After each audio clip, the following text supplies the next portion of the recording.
বলছি বাবুলাল্লাহ, দীর্ঘ 15 বছর পর আজকে আমরা যেটা দেখছি, সকাল থেকে গেরুয়া ঝড়ে আক্রান্ত পশ্চিমবঙ্গ এবং তৃণমূল কংগ্রেস ধূলিসাৎ। আমরা দেখলাম কংগ্রেস দুটো আসন পাবে কিনা শেষ পর্যন্ত বোঝা যাচ্ছে না। সিপিএমেরও সেই একই অবস্থা, একটা আসন পাবে কিনা ঠিক নেই, হয়তো একটা আসন পেতে পারে। তো এই ধরনের এত ভালো রেজাল্ট বিজেপি করবে, এটা কি আপনারা ভেবেছিলেন? দেখুন, গণতান্ত্রিক ব্যবস্থায় তো মানুষ শেষ কথা বলেন। গণতান্ত্রিক ব্যবস্থাতে মানুষকেই বিশ্বাস করতে হয়, তার কারণ মানুষই গণতন্ত্রের প্রহরী এবং মানুষই গণতন্ত্রের মূল স্তম্ভ। সে জায়গা থেকে দাঁড়িয়ে আমরা বামপন্থীরা বরাবর মানুষকে বিশ্বাস করি এবং আমরা মনে করি যে গণতান্ত্রিক ব্যবস্থার মধ্যে থেকে মানুষ তার ভোটাধিকার প্রয়োগ করবে, তার ফলে যে ক্ষমতায় আসেন তিনি আসবেন। এবার সেটা মানুষেরই ফলাফল বুঝতে পারা গেছে। আমরা বামপন্থীরা, বামেরা শূন্য ছিলাম, সেখান থেকে দাঁড়িয়ে আমরা একটা পাই, দুটো পাই। এটা কিন্তু আমাদের জন্য শুধু নয়, বাংলার মানুষের জন্য খুব একটা শুভ বার্তা যে আমরা শাসক দল বিজেপি এবং প্রধান বিরোধী তৃণমূলের পরেও আমরা বামপন্থীরা একটা সিট পেলাম, অর্থাৎ মানুষের কণ্ঠ হয়ে বিধানসভার ভেতরে আমরা মানুষের কথা বলতে পারবো, বলার জন্য একটা প্রতিনিধি মানুষই থাকে। সুতরাং গণতন্ত্রে মানুষ শেষ কথা বলে, আজকের ফলাফল সে বার্তাই। মানে এই যে এত ভালো রেজাল্ট করেছে, এটা কি আশা করেছিলেন? না, মানুষের মধ্যে একটা পরিবর্তনের মেজাজ তৈরি হয়েছিল। এই পরিবর্তনের মেজাজের পক্ষ থেকে যে হয়তো পরিবর্তন হতে পারে, কিন্তু এতটা ফলাফল পাবে যা অপ্রত্যাশিত, অভাবে। এখান থেকে দাঁড়িয়ে আমরা এতটা ফলাফল হবে আশা করিনি। আমরা মানুষের মধ্যে পরিবর্তন হবে এটা আমরা মানুষের মেজাজে আমরা আগে থেকেই কাজ করতে পেরেছিলাম যে মানুষ একটা পরিবর্তন চাইছে, মানুষ এর বিরুদ্ধে চাইছে, শাসকের মানে তৃণমূলের বিরুদ্ধে মানুষ মতামত প্রকাশ করবে।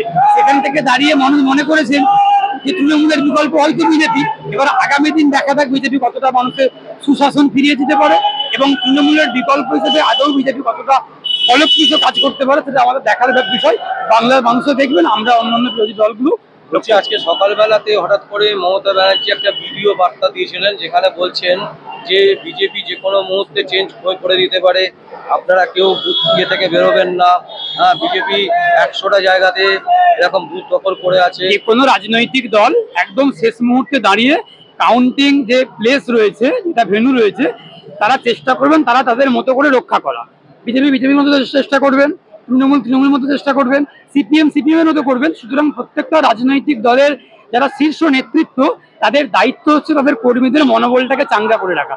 সে জায়গা থেকে দাঁড়িয়ে মমতা বন্দ্যোপাধ্যায় ভয় পেয়েছিলেন, আগে থেকে আন্দাজ করেছিলেন যে উনি ক্ষমতাচ্যুত হতে চাইছেন, মানে মমতার যে ক্ষমতা চলে যাবেন এটা মমতা আগে থেকেও বুঝতে পেরেছিলেন। সেখান থেকে দাঁড়িয়ে উনি আগাম বার্তা, আগাম অনুভব করেছিলেন, অনুমান করেছিলেন। উনি কর্মীদেরকে বলেছেন, বলতেই পারেন। কিন্তু আসলে আমি যেটা শুরুতে বললাম, গণতন্ত্রে মানুষ শেষ কথা বলেন, মানুষই ইতিহাস তৈরি করেন। সুতরাং গত 23 তারিখ এবং গত 29 তারিখ মানুষ তার ফলাফল, তার রায় ইভিএম এ দিয়েছে, সেটাই প্রকাশিত হচ্ছে আজকের দিনে দাঁড়িয়ে। বলছি, নির্বাচন কমিশনকে কতটা করবে, মানে নাম্বার দেবেন? ভোটের দিন যেভাবে ভোটটাকে পরিচালনা করেছেন, এদিক থেকে আমি নির্বাচন কমিশনকে 100-তে 95 দেব। তার কারণ একদম তো অশান্তি হয়নি এমন হতে পারে না, শান্তিপূর্ণ কোনো জায়গাতে হয়েছে। আমি 100-এর মধ্যে 95 নির্বাচন কমিশনারকে দেব, শুধুমাত্র ভোটের 2টো দিন ভোটটাকে পরিচালনা করার জন্য। কিন্তু তার ভোটের আগেতেও আমাদের সিপিআইএম এর একজন কর্মী ইসলামপুরে একজন খুন হয়েছেন তৃণমূলের হাতে। তো সামগ্রিকভাবে আমি নির্বাচন কমিশনকে 100-এর মধ্যে 60-70 দেব, যে আপাতত ভালো কাজ করে বাংলাতে দুদফাতে ভোটের দিন কোনো রকম সন্ত্রাস হয়নি, রক্তপাতহীন সন্ত্রাসহীন ভোট হয়েছে।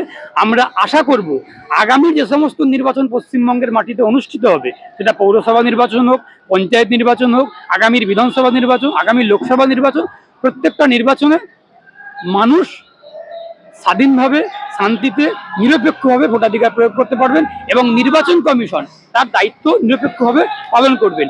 আসলে এই যে আপনি যে প্রশ্ন করলেন নির্বাচন কমিশনারকে আপনি কতটা কি দেবেন, আমি নির্বাচন কমিশনকে 100-এর মধ্যে যদি 70 দিই, 60 দিই, আমি পশ্চিমবঙ্গের মানুষকে 100-এর মধ্যে 100 দেব।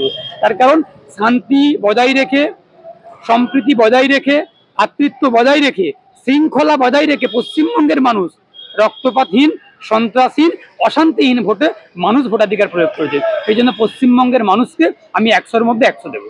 আমার শেষ প্রশ্ন, কিছু হেভিওয়েট নেতা নেত্রীরা হারছেন আজ এইবারের ইলেকশন, প্রত্যাশিত ছিল। কিছু হেভিওয়েট মুখ তৃণমূলের কিছু মন্ত্রী হারবেন, এটা প্রত্যাশিত ছিল, এটা একদমই আনএক্সপেক্টেড না, এটা এক্সপেক্টেড।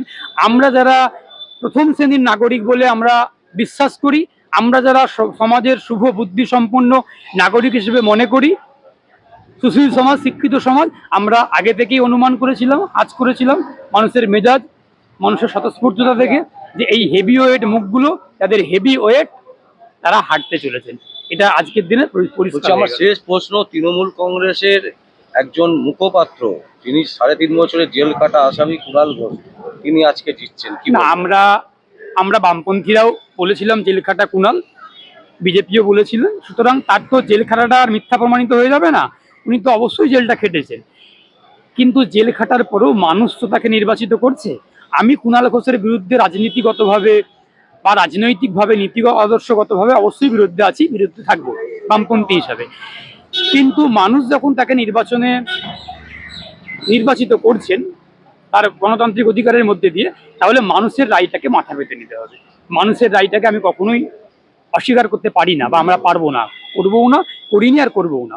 সুতরাং মানুষ মনে করেছেন কুণাল ঘোষ যোগ্য তাদের ম্যাজিক কাজ করেছে না, আমি কোনো ম্যাজিক ট্যাজিক বলবো না দাদা। আমি খুব স্পষ্টবাদী অ্যাডভোকেট শেখ বাবুলাল, আমি খুব স্পষ্ট কথাই বলছি। মানুষ ম্যাজিক দেখিয়ে দিয়েছেন, মানুষের রায় ইভিএম এর মধ্যে ম্যাজিকের মতো কাজ করেছেন। আমি আবারও বলছি, গণতন্ত্রে মানুষ শেষ কথা বলেন, কোনো ম্যাজিক কোনো রকম কোনো কাজ করেনি। মানুষ শেষ কথা বলেন, মানুষই শেষ কথা বলেছেন, মানুষ ম্যাজিক দেখিয়ে দিয়েছে।